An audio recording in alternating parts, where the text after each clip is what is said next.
Once it's actually showing, then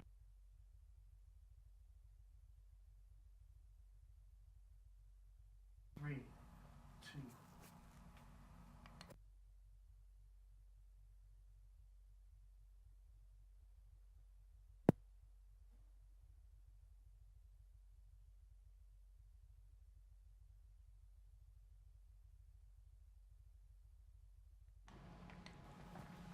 Oh, scheduled to start in less than 1 minute. Never mind.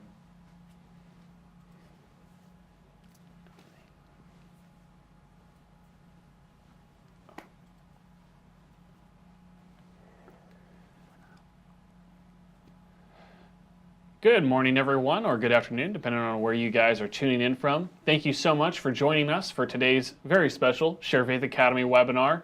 We are very excited and know the importance of this topic, talking about children's ministry security and going into a lot of detail with different aspects of it. I'm very excited to get down to it because we understand this is such an important topic. If this is your first ever Share Faith Academy webinar with us, welcome. We appreciate you guys tuning in with us. And you'll see here we have a player that features us up top. You should see myself and David here now. And then if you look down below, there is a chat area where you can just enter your name, or you can also connect with Twitter or Facebook. Don't worry, none of this posts to your social media, so it's completely up to you how you want to talk to us, but we'd love to hear from you and just make sure that you guys can see and hear everything clearly. And before we begin, I just wanted to introduce ourselves. My name is Zach Merritt, and I have Mr. David Choate, who is the Kids Director of Share Faith Kids, with us today. Hey everybody, so yes, my name is David Choate, accurately done there. Just a bit of background. I've spent before coming to Share Faith, I spent 13, 14 years in full-time ministry, the bulk of those doing youth ministry and children's ministry. I wouldn't consider myself an expert on all of these things. There's just too much to know sometimes, but I would say I've got a lot of life experience, a lot of hard knocks. Like we figured out, don't ever do it that way again. So maybe you guys can learn from some of my mistakes and just share some of what I learned along the way. Definitely, and and also I myself have about 8 years of experience in ministry as well, serving volunteer roles as a youth leader, working as well within children's ministry from time to time. So hoping to bring just that collective experience. Plus, we've also beforehand interviewed and researched this information with a lot of other churches who are doing some great things with security and kind of already have, like us, learned through experience as well. And so we're excited to be able to share all that collective experience with you guys today. And with us also, we have Chris Reed, who is the one handling chats. So if you guys have any questions at all during this time, we encourage you to hop on there with us and be able to just let us know what kinds of things you'd like to learn about. We're going to cover a ton of topics ranging from volunteers and leadership, talking about the application process and training, what that looks like. We're going to talk about classroom etiquette. We're going to talk about providing a safe environment for your kids, and we're going to have some helpful resources to show you guys afterwards that you can help start using right away to make your ministry more, I don't want to say bulletproof, but more secure in a sense, so you guys can definitely work at that. Before we begin, though, I would like to start us off in prayer, and I hope to, as you guys know, that's obviously a huge part of security, understanding that the Lord is our protector, our fortress. We can rest on Him. We are going to give everything over to Him, all of our fear and anxiety about this topic, as certainly delicate as it can be. We want to just bring everything before Him first in all we do, whether that's security, whether that's how we handle ourselves, and we're going to do that with this webinar as well. So let me do that. Father God, thank you for this time. We appreciate the opportunity to be able to share this experience that you've given us as we've ministered, Lord, to your children before. And God, we just ask that this time would be fruitful and just helping all of those who are here joining us today to want to learn and grow and just to do feel that they are doing the due diligence of them, Lord, to be able to protect their kids and some of the more vulnerable ones in our ministry, Lord. And we want to lift this time to you now. We ask that everything would go smoothly technically, that you would just give me and David the words to speak as we talk about these topics, Lord, and get into this, and that you would just be with those who are with us, that they would be open to hear and listen what we have to say and be able to apply that in their ministries as well, Lord. And we thank you, and we love you. In Jesus' name, amen. Amen. And one more thing I do want to encourage you to, we're going to have so much to say. I really want to encourage you, if you have anything nearby to be able to take notes with or anything, check that out and make sure you've got that ready, because there's going to be some good stuff. I know we've been real excited leading up to this. So the first thing, I'm going to turn this question to you, David. And this is a question that really I feel everybody in some role of taking care of children in your church should be asking is, what's at stake with children's ministry? Yeah, well, I would, like, the short answer would be everything is at stake. Dun, dun, dun, right? Go big. When you look at the church as a whole, parents that are deciding whether or not to attend a church, there's a lot of great ministries going on, and they might be looking at the worship service, or they might be looking at media, or they might be looking at any number of things, but the number one thing on their radar is, how are my kids going to be taken care of when I drop them off? So if you go to church and you drop your kids off and they go in happy and they come back to you just sullen and heads down, you're like, we ain't ever going to that church again. But more than just did they come back energized and excited, a parent goes, was my kid safe and secure, right? And so if you're dropping your kids off and there's safety hazards in that classroom, or you're being met with like an indifferent or kind of off-putting attitude from a volunteers, those are things that they can be the make or break points of decision for a parent when attending a church. So I would just go, it's a huge factor in any church. Your children's ministry really sets the tone for the rest of the congregation. Yeah, absolutely, I agree, and it's just something where, as a father too, and as a family, when we went to a new church here just last year, we started attending a new church, and that was definitely one of the biggest things of our concern too. How are we going to know that our kids are being taken care of? So let's talk a bit about the volunteer side of things. All right, so with volunteers and leadership. The first thing that comes to mind, and really we want to look at when we get into that, is the application process. When you're recruiting new volunteers, what does that look like?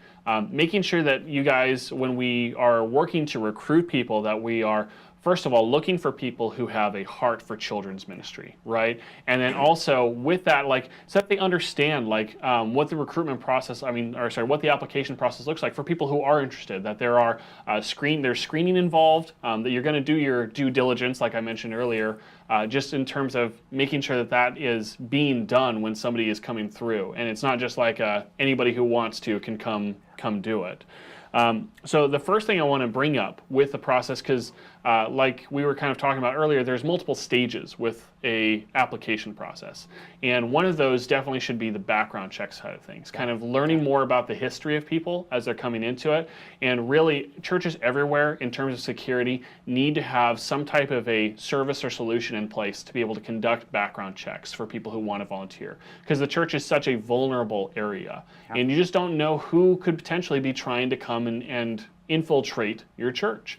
And so Share Faith is really proud to be able to offer background checks now with our new background check service with Protect My Ministry. And so that's something that we'll be looking at later at the end of this webinar too. But apart from background checks, what else would you say would be the next step then? Well, yeah, so that when I look at bringing a volunteer into your children's ministry, obviously the application process is huge. And so you're going to get the basic kind of info in there, name and address and all that. I think it's really good on that to have maybe some sliding scale kind of questions that you ask. So on a scale of 1 to 10, how would you rate yourself under stressful or unpredictable situations? Mm-hmm. And if they go, I cannot handle stress and I cannot handle anything unpredictable, that's a bit of a red flag. You're going, kids are kids, so this may not be the right ministry for you, right? Sure. So you have that application part, but then there's nothing quite like just sitting down face-to-face with a volunteer and getting a read on them as a person and just the vibe in the room. I remember once sitting down with a mother and her teenage son, and he had filled out an application, and the application looked great. And I'm like, all right, let's get some young blood in here. But the whole process, this kid was, he did not want to be there. He kind of had this attitude. And so finally I asked, why do you want to serve in children's ministry? And the mom answers, well, he doesn't want to serve in children's ministry. He's kind of been disobedient lately, and this is like his punishment. And I'm going, oh, wow. No, man, that's not why you serve in children's ministry. No. I know that's an extreme, but on the flip side, you also can sit down with someone and you just hear their heart for kids, you hear their background, and you go, you are absolutely what we want in children's ministry. And having the right person in the right role, that goes a long way for safety. Definitely. Well, and I think too, like as you go through the background check, like you mentioned, those types of interview questions that are kind of more, I've heard the term behavioral interview questions, kind of hearing how they respond in different situations and what their interests are and things like that to help kind of gauge their person or their personality and who they are. And it's like we talked about, like background checks are kind of a picture of who their past is in a sense, or at least what's been caught so far, right? But then the interview can reveal who they are now and a bit more about like what they might be like in a classroom situation. That's good. And yeah. it's also great to just like take them through as you're doing an application and kind of walk them through, maybe a classroom on a day off from the church or something like that. Bring them in and kind of let them see the environment and stuff like that, and kind of get a sense of what it might be like, just so that they understand too. Like, yes, this is what I want to do. For those doing it. But so then on the security side of things, though, kind of coming back to that, the next thing that I wanted to bring up is the training aspect of it. And so you've got volunteers, let's say they've gone through the application process and everything's been great so far. And so now it's a matter of getting them ready to be able to handle situations that might come up. One of the ways that I know a lot of people do it is kind of through shadowing, where after you've already kind of given them a rundown on your security policy and way things should be done and stuff like that, they'll be with another leader in the classroom, a teacher or whoever is kind of managing that, and then they can kind of stand back and learn and be an assistant and then grow more comfortable with kind of how the operations are that way. Yeah, I would. That's great, and that's right on. I would say the last thing you ever want to do with a volunteer, especially a new one, is just throw them into a classroom and not give them any direction.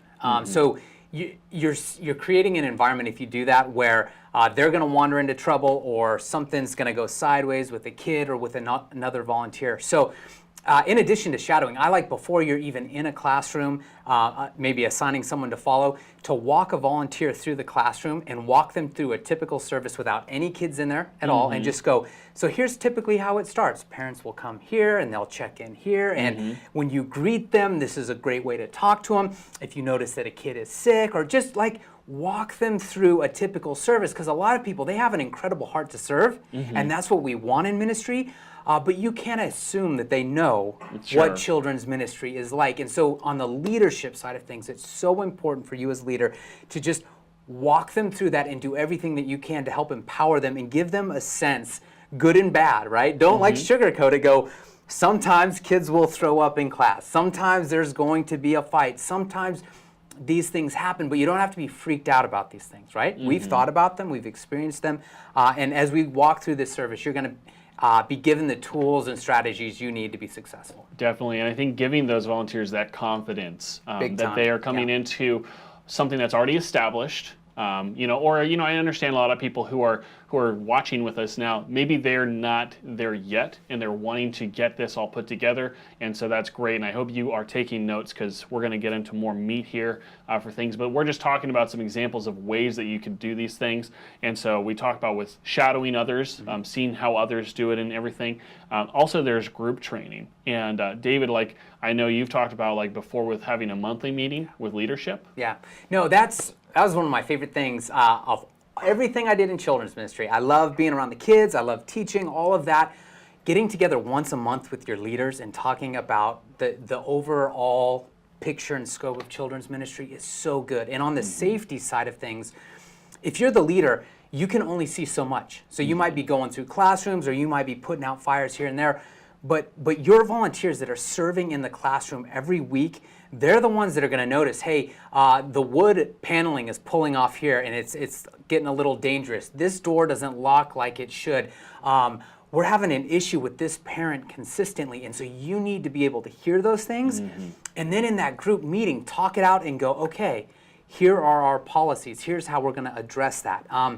Children's ministry is never like a one-person rock star kind of show. It is always a team, right? And so if you can get your team together, get them communicating, have monthly conversations about children's ministry and safety, that in and of itself, I would say, is a huge win for any church, any children's ministry that's trying to move forward in this issue of how do we make our ministry more safe.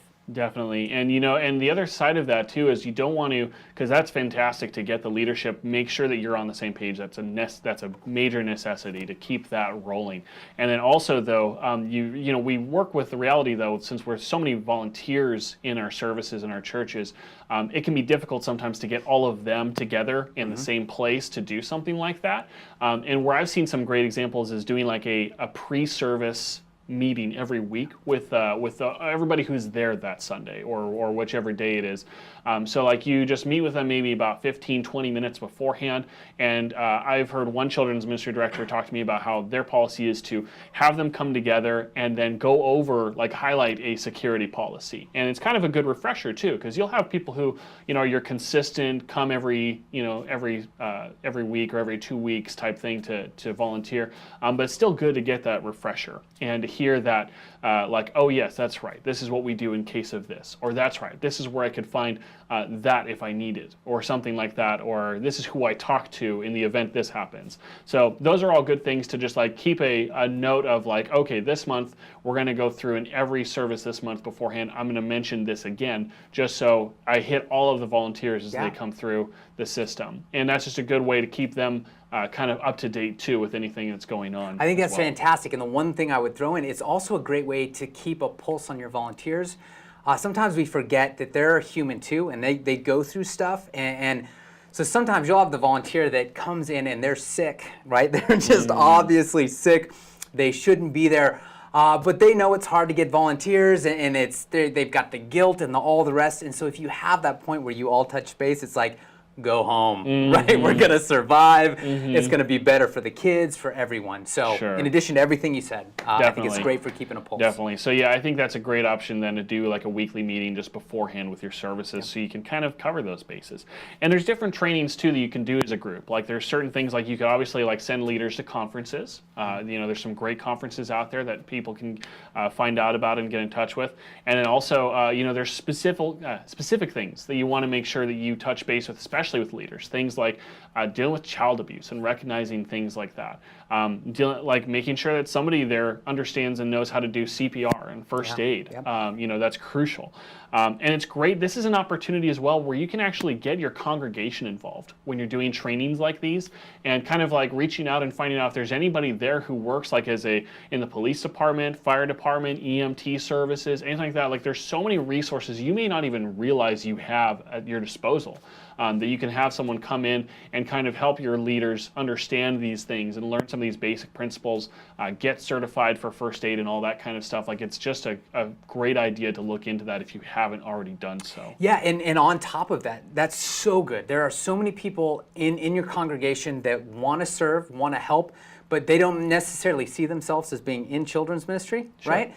So that's great. Have them talk to your leaders. I think it's great if you can find those same people and have them come in and talk to your kids. Oh yeah. Right, like we had services where a fireman in his full outfit, uniform, whatever you call that, comes in, talk to the kids about safety. Same thing with a policeman. Same thing about with a nurse. And the kids eat it up. You're like, what have I been doing wrong, right? They never listen to me like they listen to these guys. But it's good, and they can cover some of those things, those safety concerns that you have, because you want to be not only talking to your leadership team about safety, you want to be talking to your kids about it as well. And so they can be advocates for you and serve a really cool role in that as well. Oh yeah, absolutely. So definitely that's something to look into if you haven't already kind of asked those people in your church, or even see if they, if people I'm sure you might have connections you may not realize you have to be able to get people to come in and do stuff like that. And then so moving on though, so we've talked about the application process, we've talked about training. Another huge thing that some churches might take for granted sometimes is accountability in the classroom, and making sure that you have at least 2 volunteers or 2 leaders present in a classroom together. And why is that so important? It's important for both the volunteer and the child, right? So you never, just to be safe, you never want one adult alone with a child, ever, right? You don't want that situation. But then on the volunteer side of it, if there is a false accusation that's made, then they're left without any protection either. And so it's just a solid policy for both the children and the volunteers themselves. And then as an extra layer on that, and we might get to this later, but having some people whose job is nothing other than to float around your children's ministry. They don't, they're not assigned to any classroom, they're not locked in. They can just go around and be popping into the classrooms. It's just another kind of level of accountability where if I'm a volunteer in a classroom, I go, I know that this deacon or this volunteer or this other volunteer is going to pop in 1 to 2 times during service. So Sure. I'm never alone, I'm never isolated. That's not how we go about children's ministry. Definitely. And like you said, like having someone come in and wander around, there's so many layers to where that person becomes such a helpful advocate in those situations. Also, another great thing is making sure that there's clear identifiers for volunteers. And I'm talking about something that they can have. I know in my ministry, we actually get T-shirts that has, it has like a name of our church and it says kids on it. And I never they're got those. I know. We're fancy. We're fancy. We get our own shirts, and they're all the same color, and it's just so like, and again, like it's that thing where when somebody comes in and they immediately know who they can talk to. If there's a problem or anything arises, they understand, and volunteers can recognize each other as well. They know, okay, this person is here as well doing this. And it doesn't have to be a shirt, could be a lanyard, could be a name tag. Could just be something that's just visible. And just to jump on that, the reason why that's so important is that, let's say I drop my kid off in a classroom, and I come back to that classroom later, and I see my child sitting next to another adult, and that adult isn't marked in any way. They're not wearing a lanyard, they're not wearing a shirt. My mind starts racing, and I go, who is this guy? Who is this girl? What's going on here? But if I see them and they're clearly marked as a volunteer with a shirt or a lanyard, then I go, okay, this person has gone through the background screening process, all of that. It puts parents at ease. And I think that's another big part of the safety conversation here is if you're doing it right, parents are at ease to the whole process. Absolutely, and I think that's something to take note of. If you're doing it right, peace of mind is had. Yeah, Exactly. From every party involved, volunteer, parent, child, everyone has that sense of like things are okay, and that's important. We talked a bit about with leaders. Now, leaders could mean various things. Leaders could mean the teacher in the classroom. Leaders could mean the children's ministry director or the senior pastor or whoever might be kind of an authority or somebody who just knows what's going on. And it's important to have those people who are kind of like the designated leaders, that volunteers who maybe aren't as familiar or aren't as savvy on things or new people or whoever can go to and understand like, okay, this is the person that I can speak to if a situation arises or who will know what to happen if an emergency takes place. Big time. And there's all sorts of different ways that you can pick a leader, and I don't know that there's ever a clear cut kind of like this is your checklist, but a few things that I would say on it that I found is one, my best leaders always tended to be parents who had kids of their own. Right, that just saw life from the perspective of protecting and caring for a child.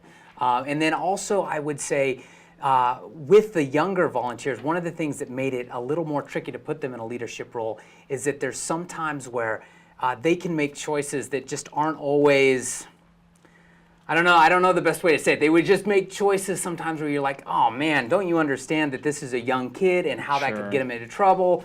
And so anyway, looking for those people where you go, they have some life experience, they have kids of their own. I think that makes a great opportunity for any leader in your ministry. Definitely, and and there's things that like, we talked a bit in the past too when we were talking about this with the leadership side of it, like what needs to happen if, like, one example would be like a conflict arises. Okay.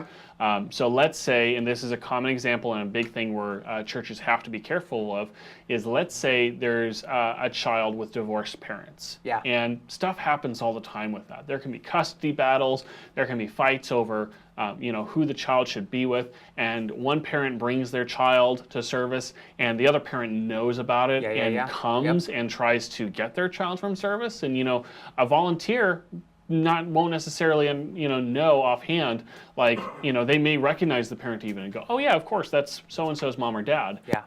But like having an understanding of like what leadership kind of policies and stuff like that with who's going to be handling that. And I think what you bring up here segues into a bigger topic, because it's not just divorced parents. How would you handle that?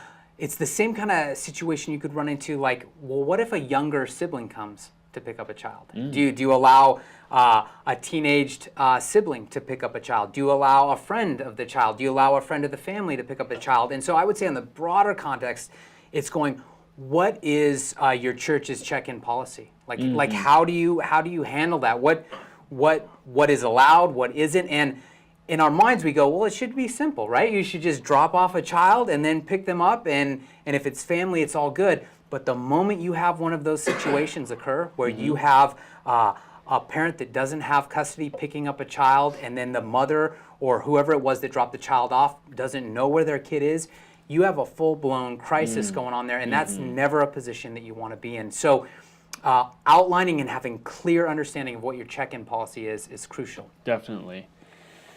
And so, that kind of leads into another thing, though, because, like, obviously, like, children's ministry, we come into it bright-eyed and bushy-tailed. We're like, oh boy, like, Yeah, sure. I'm going to be able to play It's all with going the to be kids. rainbows and roses. It's going to be dodgeball and popsicle stick crafts for days. They're gonna Like, love me. we're gonna- Everything I do, I'm gonna change lives. Exactly. Yeah, no. Kids are going to get saved, and you're We just do. like, Well, we do and some that's- of that. We don't want to downplay. No, it. and that's what I'm saying. Like, all of that stuff is good, because that's what we hope people Yeah, see, sure, right? sure. Like, that's what we hope they see from the children.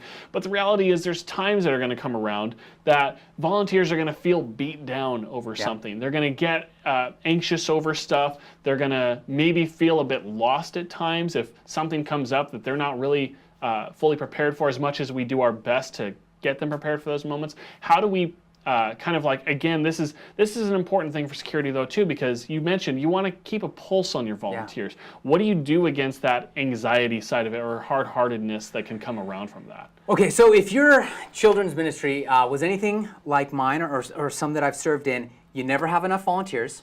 You have some core volunteers that are spectacular, and if you had it your way and you're very, very selfish, you're going to schedule them every week over and over in the same classroom, and then anytime there's an extra event, they're your top choice. The problem is they are going to burn out, right? They're going to get frustrated. They're going to start getting hard-hearted towards serving in ministry, and it's not going to just be with them. It's going to bleed into their marriages. It's going to bleed into their families as a whole, because it's going to just take over this large portion of their world, and you're not going to give them any outlet to get away from that. And so in our ministry, it was huge.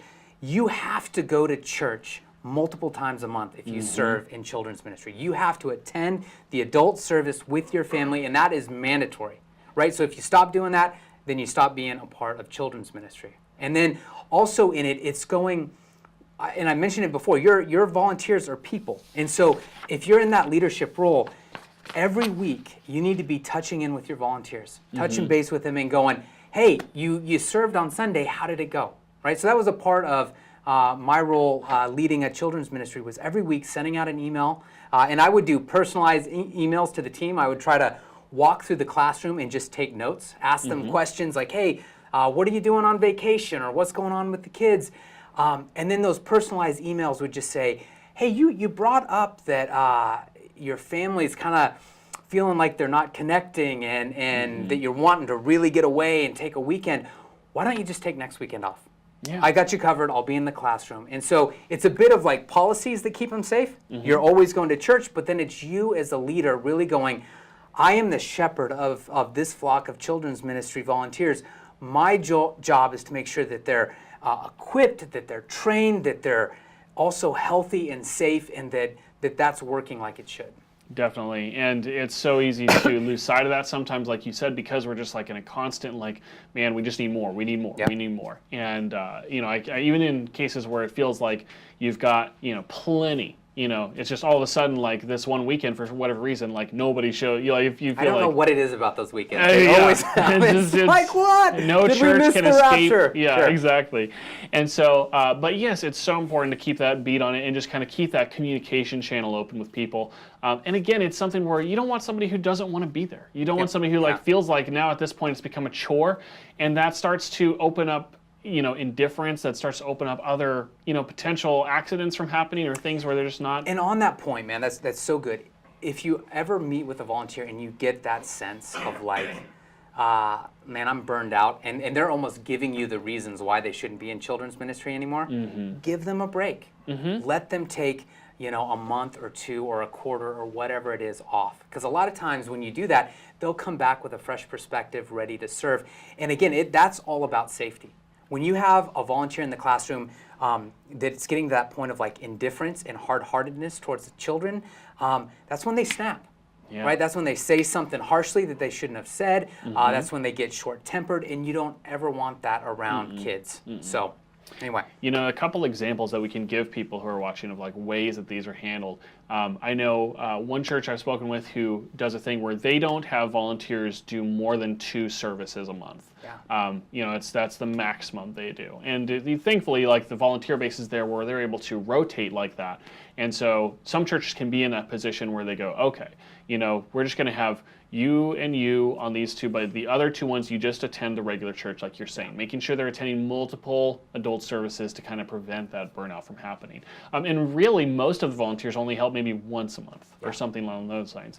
The other side of it is I've heard another example where one children's director was saying how she actually makes everyone take the summer off for volunteers, except for just the paid staff that are there. And they might pull in the parents and stuff too, like letting the parents know, like, hey, we're gonna lean on you guys for some of the summer months because attendance goes down, it's a little bit easier, but it gives all of those volunteers who are doing all stuff this school year when all the craziness is happening, gives them that chance to take a break, like you're saying, and just have that summer. And she says every time without fail, she's had them come back rip roaring and ready to go by September, and they're just like, yes, we're ready to get back into it. Like she's having to fight them off through August to keep out of there sometimes. Say, no, you wait. Like you're just gonna, I don't want you to get too burned out. And she was telling us that she's had some volunteers who've been there for over what was it, 10 years? That's fantastic. Yeah. And just something but she's just had that kind of model. So that can work great for some churches to do something like that. So these are just some examples worth throwing out there for you guys to work with. And if you're watching right now and you're going, well, that sounds fantastic, but that's not the reality. Requires volunteers. Right, like we barely have enough as it is, and it's my job to keep this place staffed, and I can't do it.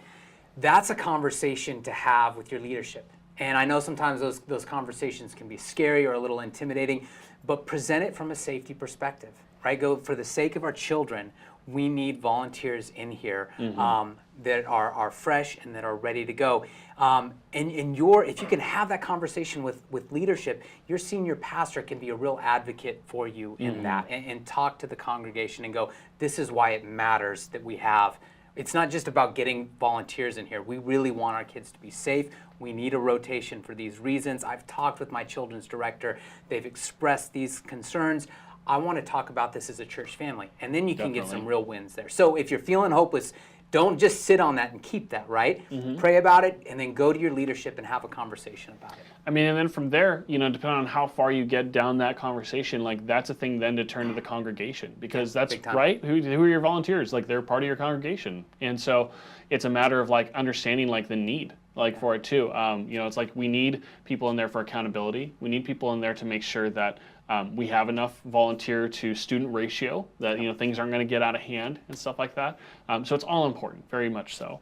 So we've talked a lot about volunteers and leadership, and I don't want to, and I feel like there's even more we could get to, but let's move on. I want to talk more about the classroom and providing a safe environment, because that's just as important too when we talk about this subject of security. It's real easy to think of all the stuff of what people could do, but it's important to also reflect and kind of see some things that you mentioned, in ideas of things that volunteers can bring up to your attention, things that may not be safe in the classroom that can be taken care of or should be looked out for, so those things are taken care of. One idea we talked about was the idea of having a hall monitor present for a safe environment, having someone who can float between the classrooms. And I mentioned how that can be a help and an accountability, but there's other things too, right, that we could do with that person can kind of help with.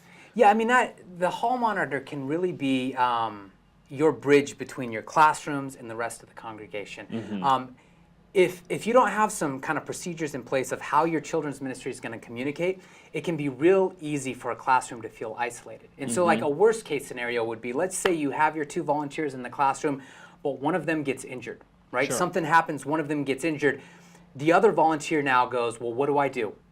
Do I run out of the classroom to try to find someone and leave all the kids unattended? How do I handle this? And so that part of that would be if you don't have radios in your classrooms or walkie-talkies, that should be a must. Some way for your children's ministry volunteers to communicate to someone outside of the classroom. But then that hall monitor, that kind of roving person can be the person always checking in and going, hey, if you ever need something, I have a walkie-talkie here, let me know, whether it's a dirty diaper that just has to get out of here, or a sick child, or a screaming, crying child, and you really need me to get a hold of a parent, whatever it is, they can be a great role for that. Definitely.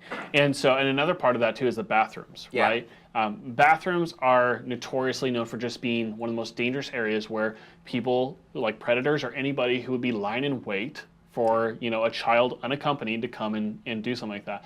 And so I know at my church we have a policy where the hall monitor is the person who escorts anybody who needs to use a restroom. They kind of just do a round in the class, and so we'll as a class we'll announce like, hey everyone, so and so is coming by to take you to the bathroom. Does anybody need to go? So all the kids can know like, oh, it's time to go if they need to. And then they are all escorted to the bathrooms there, and the monitor can check those and then let the kids go in and just wait outside for them and bring them back to the classroom. And so that's something too where that's another important area that can't be overlooked either. Yeah, the ideal for bathrooms would be having restrooms that are designated kids only within the children's section, right? And so I had a dream scenario where in like our actual classrooms, we had these little squatty potties. We called, I mean, they were mini sized, you couldn't even believe, but they were made for smaller kids, right? And so that was their bathroom, and only they could use that. But as the kids got older, we would have adult-sized bathrooms in the hallway, but those were kids only. And there was some points where you would just see a parent dropping a kid off that would want to venture in there, and you have to just get very diligent about that policy and go, only kids are in these bathrooms, and we're not doing it to inconvenience the congregation. We're not doing it to just make policies for no reason. We just value the security of our children as a premium. And I think the more that as we get into these policies, the more that you communicate, this is about safety and this is about how much we value our children, those things then resonate, right?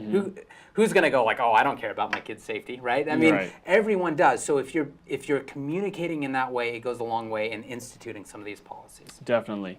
And then there's other things too, obviously, like we can look at practical things like anchoring down bookshelves and furniture. Making sure that you have locking rooms that aren't in use. Anything like broom closets or classrooms that aren't being used for the moment or anything like that.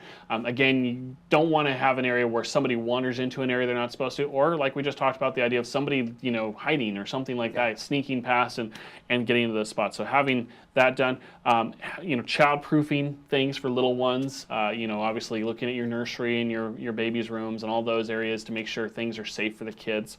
And then also like things like having a lockdown procedure. So like if something comes up and like, if heaven forbid somebody comes in with a weapon or something like that, or if a fire breaks out or something like that, like having a lockdown procedure, having an emergency exit strategy, and I think conveying that to your leadership in the children's ministry wing especially. Obviously it's good for all the volunteers to have a run through it as well, but just doing kind of like a regular check with their leaders to make sure they're all familiar with where those spots are too. Yeah, and if you have those monthly meetings with your team, that's a great time to kind of review those, right? You should hit your lockdown procedures and your evacuation and all that the moment you bring a volunteer on board. But it's like anything, right? I mean, how many of us on our first day of the job got a bunch of training and then you have no idea like months later because there's so much going on. So it's good to refresh those things and just routinely come back to them. Definitely. And then also cleaning policies. And this is a big one. I remember in our toddler and nursery area, you don't realize it if your kids have grown up. You forget that babies spend a lot of their time with just their face down in the carpet, right? I mean, that's how they're living. Kind of like those sponge fish on the bottom of a fish tank. All right. Anyway, that's probably a bad analogy. Sponge fish. But anyway, they spend so much of their time just face down in the carpet. They're licking every toy, right? All of that kind of stuff. And so you go, are you cleaning your toys? And we may not think of that in our own homes, but in a children's ministry where bunches of kids are rotating through, what are you doing to keep your toys clean? How often are you cleaning those carpets? How often are you deep cleaning those carpets? Like, what's your policy for cleaning the changing table, where diapers are changed? All of that kind of stuff that you take for granted.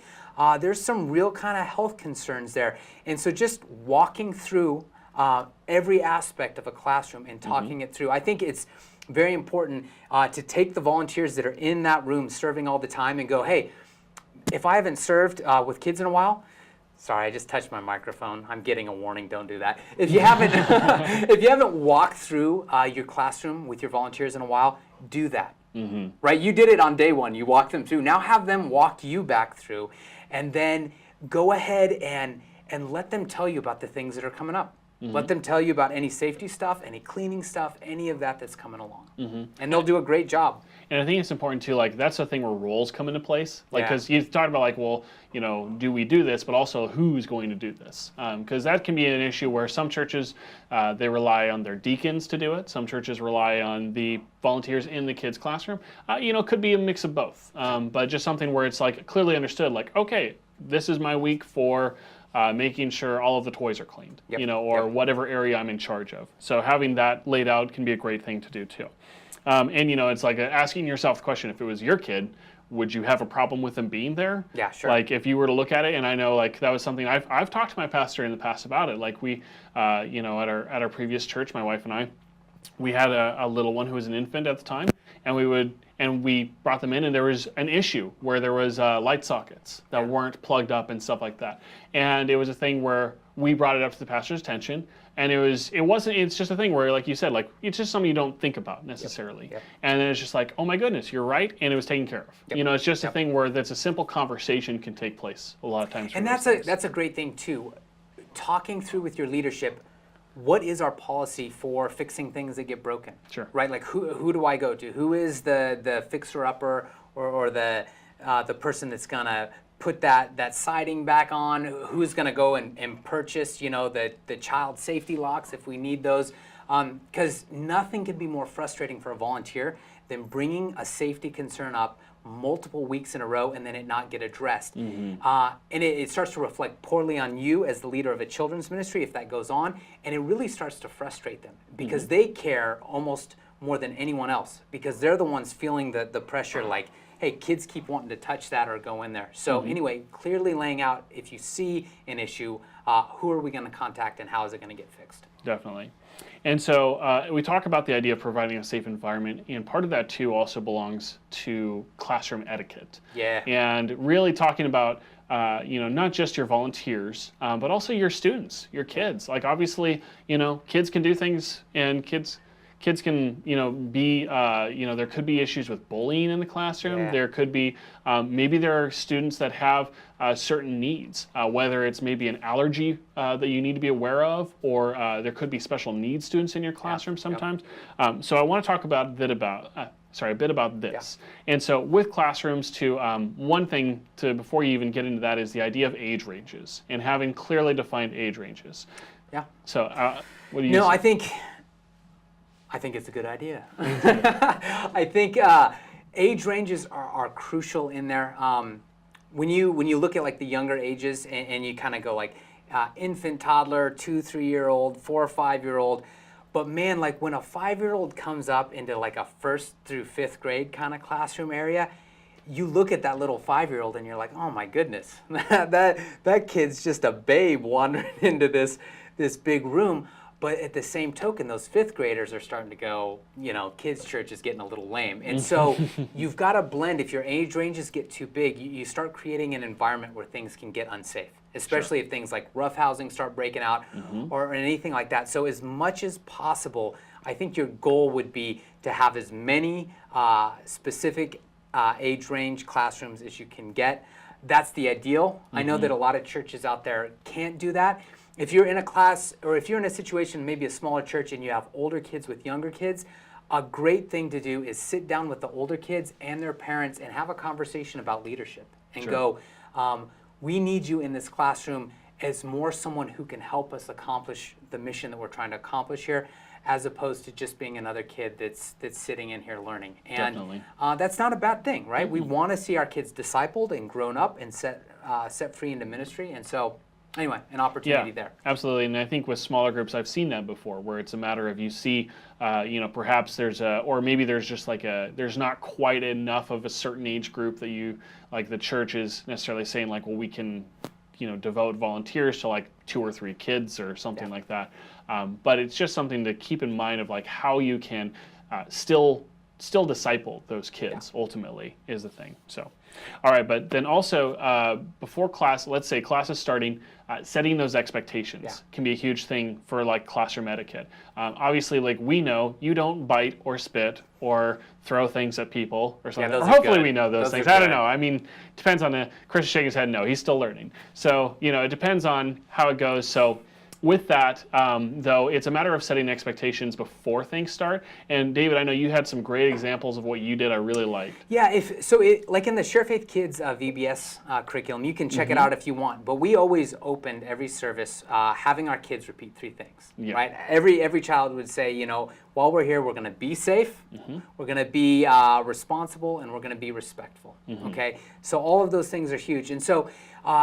As you have kids repeat those things over and over, and you can explain what those mean each time, like be safe, I'm going to keep my hands and feet to myself, right? I'm not going to climb on the walls. Be respectful, I'm going to treat others the way that I want to be treated. Be responsible, you're only going to need to ask me to do something one time, right? Like just kind of going through that, reinforcing that with your kids. It's amazing over time how that becomes a part of the culture, and they can start leading it on their own, and then becoming the enforcers themselves within the group.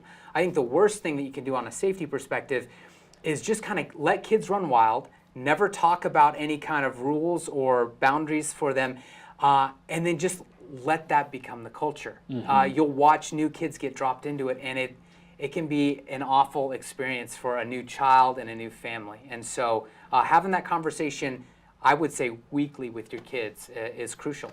Definitely. So I love that idea.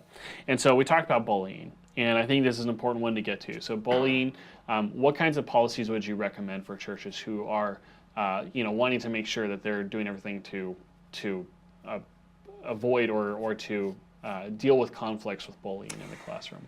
Well, yeah, I would say on the whole, like zero tolerance of it in any way, right? That if you see it cropping up, it has to be dealt with.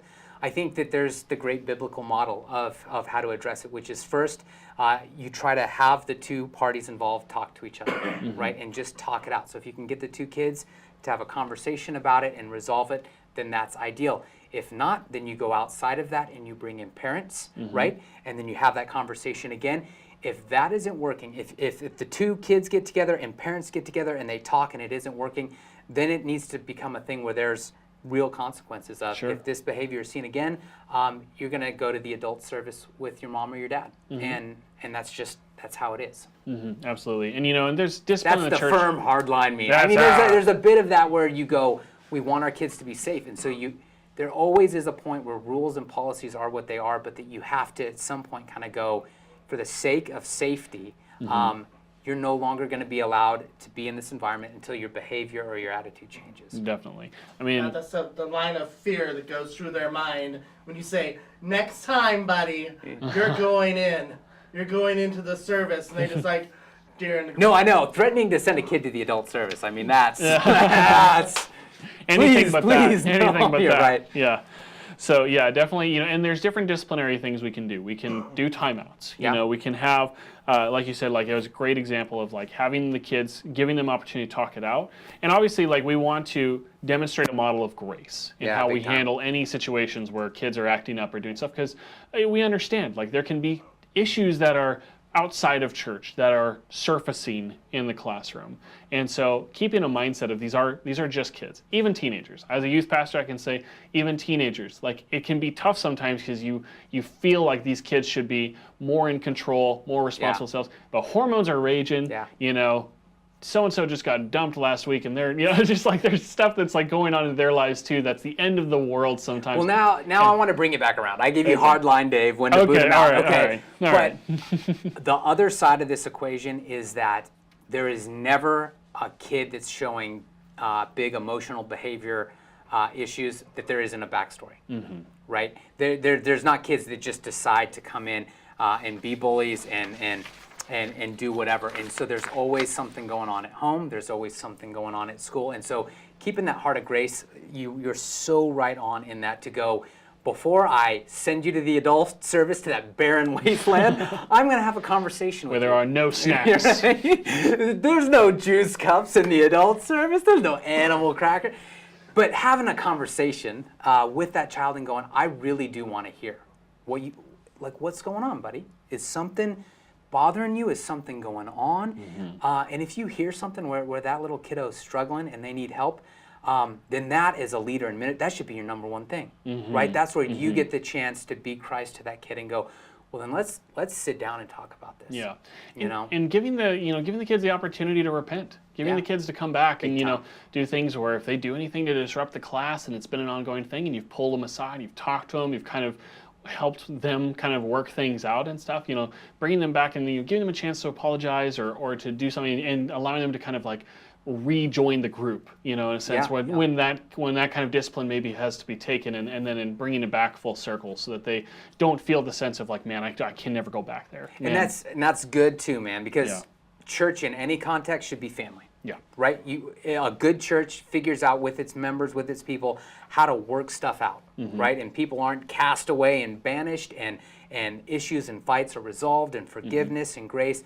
And so children's ministry, it's like a little family, man, and all those kids and all those volunteers. And so doing just what you said is vital, finding a way to work through stuff together. Definitely. It's almost becoming a sermon now. I know, it's good. It's good. It's good, though. Why Hey, it's church. All right. And so I mentioned also special needs students, and I wanted to touch on this subject as well. This is an area where I feel like we are just, as a whole, many times as a church, we're criminally underprepared on how to be there for special needs students. And I think it's so important that obviously we many churches may not have special needs students in their care, but it's still want to be aware of it because there could be a day that somebody comes and brings their child who has special needs, something like that, and you don't want to be in a position where you're not familiar with helpful ways to be able to be there for them and assist them, and again that aspect of making sure that they feel included, and also making sure still about the bullying thing, because children don't understand when someone's different, when something's going on, and they could target something or they could get upset over the fact of if they feel that someone's getting special treatment. But so I just wanted to touch on that real quickly. Yeah, and I would go, that was one of the most humbling experiences that I had in leading children's ministry, is when we had a lady come in and give us a talk about special needs children. She worked in our community and just served families with special needs children as her career. I think all of us form our own opinions, right? We see special needs kids from afar or maybe up close, and we have these snap judgments and ideas of what it is and how it works, and we have no idea. We just have no idea. If you're not raising a special needs child of your own, you don't have any clue. And so having a professional come in and talk to your children's ministry about what do we mean when we say special needs, right? Like, we think we know what that means. What does that mean? What does the spectrum look like? How does that play out in behavior? For me, I came out of that meeting with more questions than I went into it with, but the great thing was they were questions I didn't even know that I should be asking, right? It was like raising all of those things. And I would say another thing on the special needs side of it is going, if you have a child brought in with special needs, if you're a leader in your children's ministry, meet with that parent, meet with those parents. Sit down and arrange a one-on-one. They'll give you way more insight than you'll get anywhere else on the best way to integrate that child into your children's ministry. Definitely.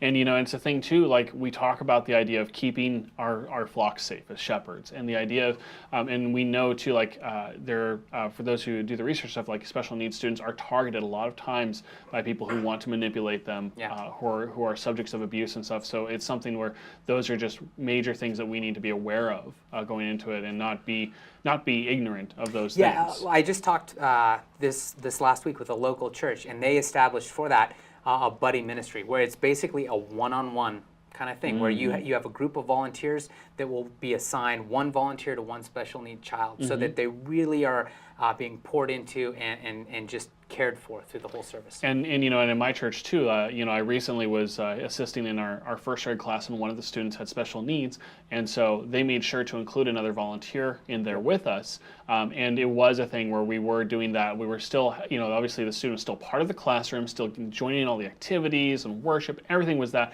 but we just had someone with her at all times to make sure that she was being taken care of, and that she was understanding, doing our best to just kind of like make sure that she didn't feel overwhelmed by anything, just being there for her. But it's good for us, and sometimes we would tag team a little bit, and so I got to spend some time with her, or the other volunteer did, so it's good.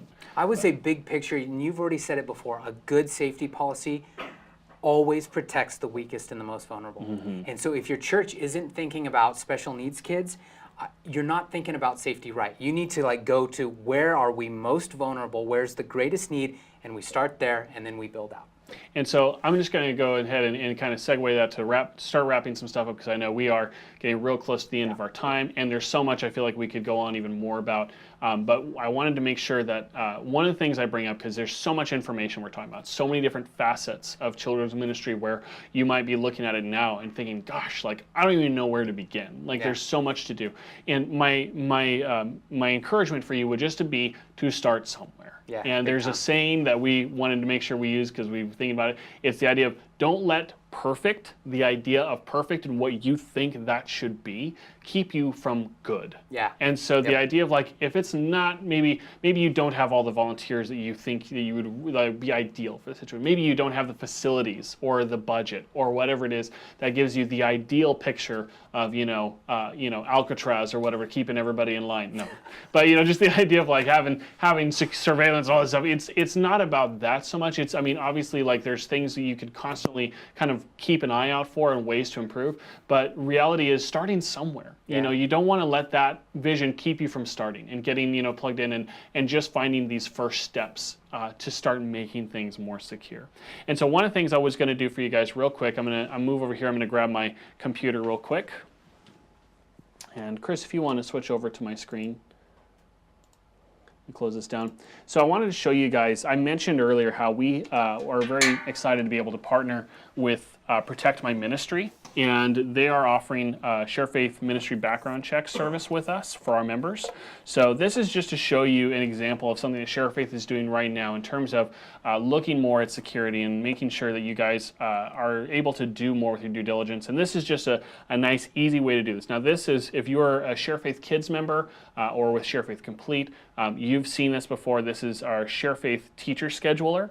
And so within this system, you can see our list of teachers here, and we've included a new background check option that's very easy to work with within here. And I wanted to show you guys an example of how this looks. You can see submitted background checks through here. These gray shielded ones means that they've been submitted, but we're still waiting on them. So they could be in progress, or something's just, they're not completed yet. And then there are completed background checks here with a green shield. And so what this does is we can view the results, and it'll actually give us a report right here that we can look at and kind of see what this result showed. So we can see it's very easy laid out for us to understand. There's no records on it, but there is an alert here for a national search, so we can kind of see different things that are going on. Maybe a discrepancy, or like we see here, there was an instance that happened with this person, and kind of the information that's allowed to us through the national records on it. And so you can go through here and see different information. And again, this comes back to kind of what we started with, of doing your due diligence and understanding who is signing up for your volunteer ministry. Now this person, there is a felony. There is stuff here that this is coming up for, and this is just a test one, just to show an example of what this would look like. So this would be an important thing, where if something like this comes up and you can see what type of felony and stuff it was, you can understand if this is someone you would want to go forward with still interviewing. If this is a long time ago and you go, okay, it's been a long time, they've paid their debt to society, what's going on with their lives now. So this is just a thing to give you a piece of the picture for their history and know who they are and what's kind of gone on. But now in here too, so if you don't have one already, it's really simple to request a background check. You would just click this link down here, and so I've got David listed here, and he seems like a nice guy, like he's all right, I don't know, but I'm gonna go ahead and click on this to see what comes up. And so you can order your background check right here. And once I hit get started, it's actually gonna throw me over to a screen here Oh, actually, I'll show you the first screen. So I'm going to get started, and this is where I would plug in all of the information on them. Now, I can go in and just simply put in their name and email, and then click this to send them a link to fill out this application, so I don't have to do it all myself, which a lot of people would probably choose to do. And then once you're at that stage, you can choose what kind of background check you want. And if you don't know what kind, there's a map here that'll show you based on what state you live in, which background check will be best for you. And so this is just to show you guys an example of what we have available with Share Faith Ministry background checks. And this is an additional resource that you can get that can tie right in with your Share Faith Kids account for the background check side of it. So that's just something we want to show you guys, make sure that you're aware of, that this is now something we just launched it last month, and already we've been getting quite a few people signing up and using the service, which it's great to know that it's helping out. So, all right, I just wanted to show you guys an example of that dashboard real quick so you can see that an example of what that looks like to get a background check from them. And just in case anyone's wondering, that was a pretend background check, right? That was a okay. So we weren't letting anything. Don't worry, we ran the real one before he started, so it's okay. He's good. So, but anyways, so we have the Share Faith Ministry background checks. Also, just some other resources that we'll make sure to include in our follow-up with you guys. So you'll get information from us. As promised, you guys will get an ebook from Share Faith, which David was a huge part of helping put together. 10 questions every ministry needs to ask themselves as they are looking at the security of their kids' ministry. Yeah, and I would really recommend with that ebook, if this webinar has been something that's generated some thoughts or some concerns or just anything, you're looking at your children's ministry in a new way, go through that book with your team. It's just 10 simple questions, and some of them you might go, I got nothing. We've never even discussed this before.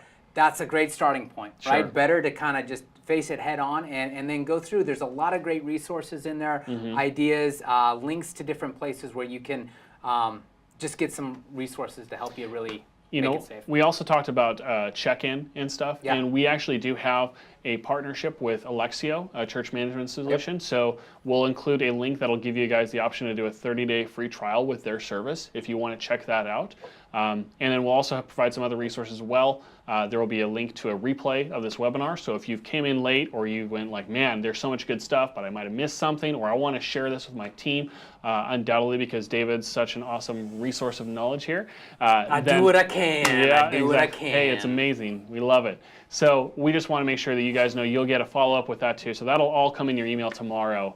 And with that, I want to open things up. So if there's been any questions that have arisen that you've thought about as you're going through this, or you want to pick mine or David's brains a little bit more on the subject, whatever it is, doesn't have to be, it could be about the background checks or the software, it could be about the topic that we're discussing and any of the things that we mentioned, or maybe something that we didn't get to that you would like to know more about. We'd like to give you guys just a few minutes here before we wrap things up to do that.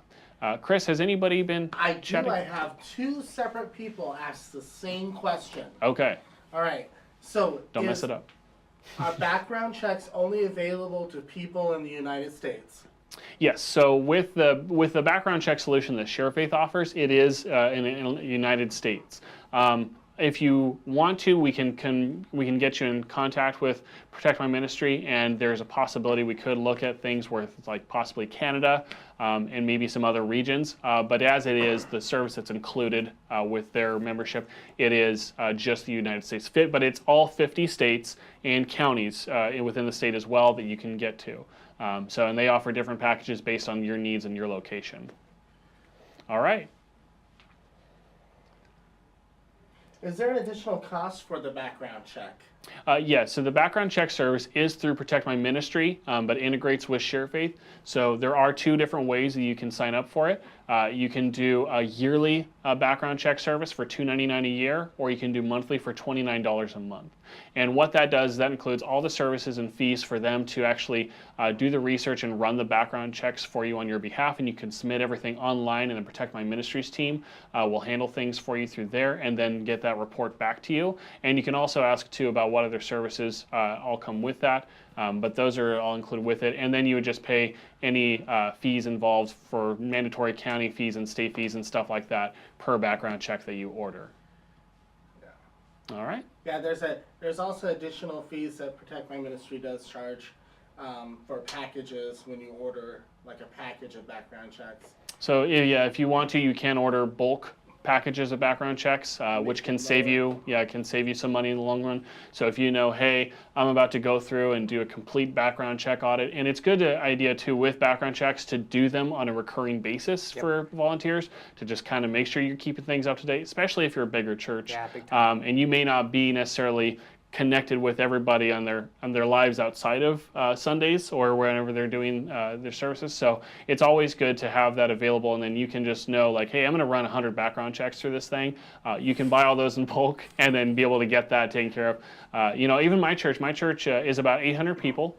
That attends on a weekly basis, but we have over 100 volunteers in the kids wing alone.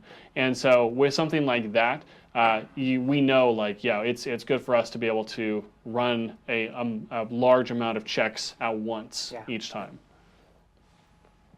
All right. Great. Oh, he's acting like maybe Where there's can another I one. find more information about background checks? If you want to learn more about background checks, with Share Faith Ministry background checks, you can go to sharefaith.com. Under products, we have background checks listed as a menu option. So be sure to check that out. And then also, if you'd like, you can reach out to our team and we can connect you with Protect My Ministry, who's the ones handling the service.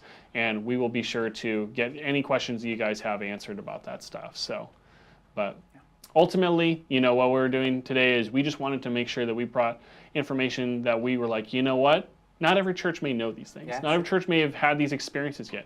We want to make sure that you guys know, just some practices, some tips, some advice that we can give you guys just from our own experiences and from experiences of churches, all different sizes. I've been in churches of, less than 100 people. I've been in churches like I am now. We have about 800 people. And so that's a pretty wide difference in variety. But you'll notice where, there can be a lot of the same things still that are in that realm of security that need to be addressed or need to be taken care of, and how different churches of different sizes handle those things.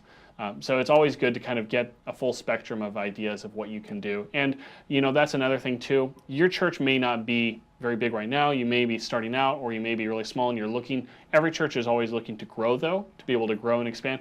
And so it's important as you lay out a security policy and a plan for this stuff that you are proactive and you look ahead, to the next 5 years or so, and where you expect your growth to be at and where you're going to want everything else to be with it, where you're going to want your volunteer base to be, where you're going to want your kids ministry resources to be, your facilities, all that stuff, and keeping security in mind through each of those stages. It's good. I had some people ask where the ebook was. The ebook is going to be emailed out to everyone. So if you, It's so good. It's Oh so man, good. be looking forward to that email. I wouldn't leave your keyboard or your phone.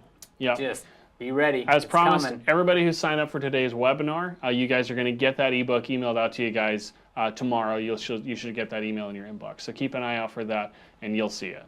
We also have tutorials to help walk them through how to do it once they get it. You're talking about with the background checks. Yeah. So Chris said too, if you do get the service and you signed up and you want to just kind of see how it works, I gave a demonstration there to give you guys an idea of what the general system looks like. But if you've got deeper questions, we've got some tutorials to help you that there.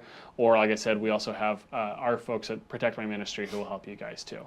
Is there online training available for people when they get background checks? Oh, that's a good question. So somebody asked about online training, and yes, there is. Protect My Ministries, as part of that service, does include some online training resources. So there are videos that are available to you. There's training resources about child abuse that you can have your volunteers be able to watch so they can recognize signs for that. There's training available, of course, to using the background check system, and different resources that are available for people with that. So. Yeah, and I would say some of those resources that are geared to like how to spot abuse and those things, those are great. If you don't necessarily feel equipped as a leader to talk about those things with your team, man, gather together, watch a video like that, and let someone else with some experience and some background in that just equip and educate your team. Definitely. And learn something yourself too. Yeah. What information should and should be not entered into a background check? So somebody asking about what should be entered into a background check. Like I said, the one example I gave is you could simply provide a name and email and allow that person to then fill it out on their own. But if you would rather take information, say like from a form that they've already filled out and given to you, or if you want to, if you have that information available to you already, you can fill it out and submit it on their behalf, and they'll still get notified via email that there is a background check submitted about that person. So either way, you can do that. And the information that would be included would just be basic information such as like name and street address, but also other details like social security number and stuff like that could be used so that way they can do an accurate search. I think a good rule of thumb is as much as possible. Yeah. Right? You want as much information in there as possible, and then that just helps you cover all your bases. Name, birth date, favorite color, whatever. They also have the opportunity to go ahead and click at when they start doing the background check. There's a button on the top that allows them to be able to send the person the background check so they can fill it out themselves. Right. Yep. Yep. Definitely. Indeed. All right.